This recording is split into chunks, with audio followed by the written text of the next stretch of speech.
Добре съм, не се тревожете. Понякога ми се случва. Селин, ти се прибери у дома. За нищо на света. Но така ще се изтощиш. Аз ще се справя. Не ми казвайте да се прибера, моля ви. Луди ли сте? Защо го направихте? Какво става? Каза, че е за сина й. Съжалихме, а това е. От жандармерията ще поискат ли такова нещо? Какво става тук? Защо се караш на момичетата?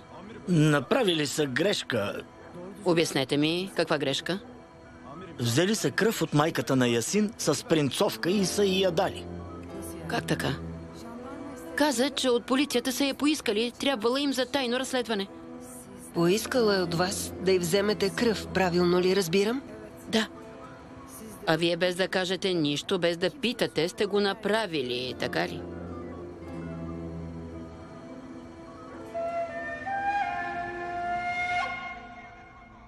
Не съм искал такова нещо от теб. Колегите също.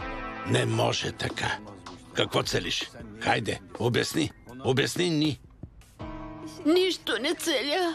Защо поиска да ти вземат кръв? Какво щеше да направиш? Заради здравето. Заради това го направих. И аз при да увърташ се, Хер. Защо поиска да ти вземат кръв? Комисар, допуснала е грешка. Страдаме.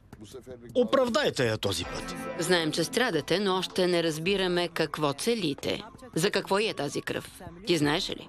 Не знаех. Явус? Не знам. Сехер, защо поиска да ти вземат кръв? Често си правя кръвопускане. Като затворихте селото, не можах да отида. Мислех, че ще ми се отрази добре. Боже, дай ми търпение. Ще ти бъде съставен акт, така да знаеш.